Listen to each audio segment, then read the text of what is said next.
વિદ્યાર્થી મિત્રો, ધોરણ 10 ગણિત પ્રકરણ નંબર 2 બહુપદીઓ એમાં આપણે સ્વાધ્યાય 2.2 લઈએ છીએ આજે. એમાં દાખલા નંબર 1, આપેલ દ્વિઘાત બહુપદીઓના શૂન્યો શોધો અને તેના સહગુણકો. આ સહગુણકો છે. સહગુણકો વચ્ચેનો સંબંધ ચકાસો. તો પહેલું છે x² - 2x - 8. તો અહીંયા નજર પડે શૂન્યો શોધવાના કીધા છે એટલે તમને થાય કે px બરાબર, કોઈને એમ થાય px નથી લખો તો ચાલશે, આના બરાબર શૂન્ય મૂકો. અહીંયા આગળ છેલ્લું પદ જુઓ, છેલ્લું પદ કેવું છે? માઇનસ. તો ત્યાં તમારે નિયમ યાદ આવવો જોઈએ કે છેલ્લું પદ માઇનસ હોય ત્યારે એક અવયવ પ્લસ પડે અને એક અવયવ માઇનસ પડે. આટલું યાદ રાખો. ફરીથી બોલું છું, છેલ્લું પદ માઇનસ હોય ત્યારે એક અવયવ પ્લસ અને એક અવયવ માઇનસ, અને મધ્યપદની નિશાની મોટાની. તો અહીંયા મધ્યપદની નિશાની મોટા અવયવને આપણે આપીશું. 8ના એવા ટુકડા કરો કે જેમની બાદબાકી 2 થાય. યાદ કરો તો કે 4 દુ 8, 4 માંથી 2 જાય જો બાદબાકી, 4 માંથી 2 જાય તો 2 થાય. અહીંયા ગુણાકાર હોય ને અહીંયા બાદબાકી અથવા તો સરવાળો હોય. તો 4 માંથી 2 જાય તો 2. મધ્યપદની નિશાની, હવે મેં અહીંયા આ 2x ની જગ્યાએ મેં 4x અને 2x લખ્યા. મધ્યપદની નિશાની મોટો એ લઈ જાય તો મોટો કોણ છે? 4 અને 2 માંથી 4, તો એ માઇનસની નિશાની મોટાને આપી. આમ 2 અવયવ પડ્યા. છેલ્લું પદ -8 છે, -8 જ મૂક્યા, x² ના x². ફરીથી યાદ કરીએ કે 3 પદમાંથી કેટલા પદ બનાવવાના? 4. પહેલા 2 માંથી કંઈક કોમન કાઢો, બીજા 2 માંથી કંઈક કોમન કાઢો. તો અહીંયા x² - 4x છે તો x કોમન, કૌંસમાં રહેશે x - 4 +2. આપણે આગળના વિડીયોમાં જોયું હતું, ત્રીજું પદ માઇનસ હોય ત્યારે માઇનસ કોમન કાઢતા હતા અને ચોથા પદની નિશાની બદલતા હતા. અહીંયા એવું નથી. જો ત્રીજું પદ પ્લસ જ છે તો પ્લસ જ. 2 કોમન, 2 અને 8 માંથી, તો x - 4. તમે જુઓ કે અહીંયા x - 4 આવે તો અહીંયા છે, તો એનો અર્થ કે અવયવ સાચા પડ્યા છે. x - 4 = 0. બંનેમાંથી શું કોમન નીકળશે? તો કે x - 4. x - 4 કોમન અને આ x + 2 આ એનો બીજો અવયવ બને. હવે શૂન્ય શોધતા હોય એટલે એના બરાબર આપણે 0 મૂકી દઈએ. આ બે કૌંસની વચ્ચે ગુણાકારનો સંબંધ છે. આ બંનેનો ગુણાકાર 0 આવે એનો અર્થ કે બેમાંથી એક 0 છે. તો કે x - 4 = 0 અથવા x + 2 = 0. આપણે આગળના વિડીયોમાં આ જ રીતે અવયવ પડ્યા હતા. હવે તમને આ બહુ સરળ લાગતું હશે. તો કે આ -4 છે એ પેલી બાજુ જાય તો 4 + 4. નિશાની ન કરો તો પણ પ્લસ જ સમજવાનું, અને પ્લસ કરવો હોય તો કરી શકાય. અને અહીંયા x = -2. તો આ બે શૂન્યો થયા. હવે કયું છે કે સહગુણકો વચ્ચેનો સંબંધ ચકાસો.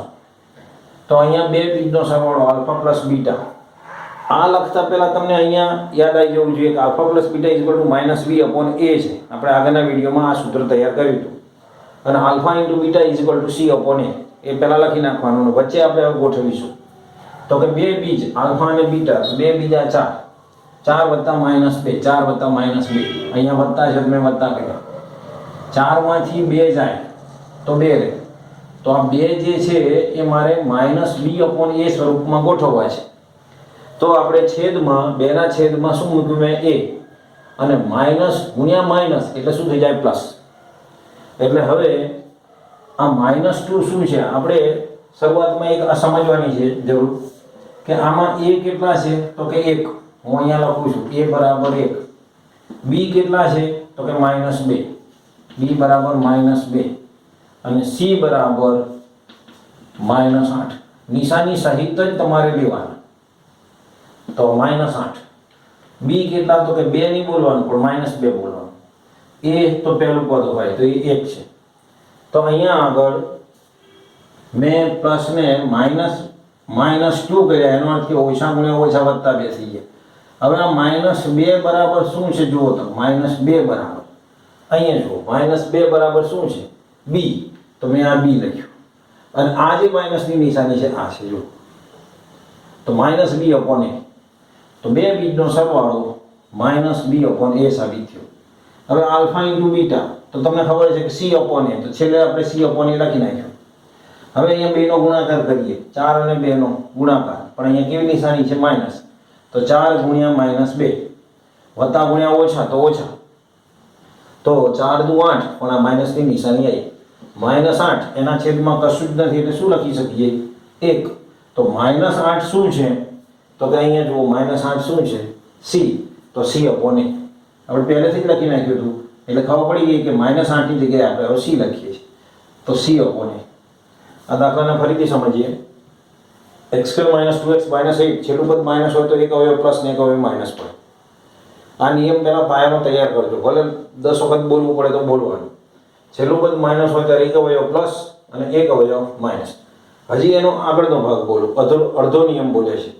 છેલ્લું પદ માઇનસ હોય ત્યારે એક અવયવ પ્લસ અને એક અવયવ માઇનસ. તો મધ્યપદની નિશાની મોટાને આપો, તો મધ્યપદની નિશાની અહીંયા જુઓ માઇનસ, તો આ મોટો જે અવયવ છે 4 અને 2, 4 અને 2 માં તો 4 ને માઇનસ અને આને શેની નિશાની આપીશું? પ્લસ. તો -4x અને વત્તા 2x. -8 ના -8 છેલ્લું પદ અને પહેલું પદ તો મૂકી દેવાનું. ત્રણ પદમાંથી કેટલા પદ થયા? 4 પદ. 4 પદમાંથી પહેલા 2 પદ અને એના પછીના 2 પદમાંથી કશું કોમન વિચારીએ. અહીંયાથી x કોમન તો x - 4 પ્લસ 2 કોમન તો x - 4. x - 4 x - 4 કોમન તો x - 4 12 અને x + 2 = 0. બે કૌંસનો ગુણાકાર 0 છે, એનો અર્થ કે બેમાંથી એક 0 છે. તો x - 4 બરાબર 0 અથવા x + 2 બરાબર 0. આ -4 પેલ બચ જાય તો +4 થઈ જાય, આ +2 પેલ બચી જાય તો -2 થઈ જાય. તો અહીંયા આપણને આ બીજ મળ્યું આલ્ફા અને આને શું કહેવાય? બીટા. તો અહીંયા આગળ કીધું છે કે સહગુણાંકો વચ્ચેનો સંબંધ ચકાસો, તો તમારે અહીંયા બે સ્ટાર બનાવીને લખવાનું આલ્ફા + બીટા છેલ્લે લખી નાખવાનું -b/a. આલ્ફા × બીટા તો છેલ્લે લખી નાખવાનું c/a. તો આપણે એને લઈ આપીશું. ચલો અહીંયા 4, એક બીજ 4 છે અને બીજું -2 છે, બેનો સરવાળો. 4 માંથી 2 રૂપિયા જાય તો 2 રૂપિયા રહે. હવે +2 છે એને આપણે -b/a ના રૂપમાં બતાવવું છે, તો માઇનસ ગુણ્યા માઇનસ કર્યું તો આ માઇનસની નિશાની છે જે 12 એ આ રહી અને -2 બરાબર આપણે શું મૂકીએ છીએ? b અને છેદમાં 1 છે એટલે a, તો -b/a. એ જ રીતે આલ્ફા × બીટા, બે બીજનો ગુણાકાર 4 ગુણ્યા -2 વત્તા ગુણ્યા ઓછા તો ઓછાની નિશાની. 4 દુ 8 -8 છેદમાં કશું જ નથી એટલે 1. આ શું છે? -8 તો કે c છે, c/a. તો આશા રાખું છું કે તમને સમજાઈ ગયું હશે. આપણે એના પછીનો દાખલો લઈએ.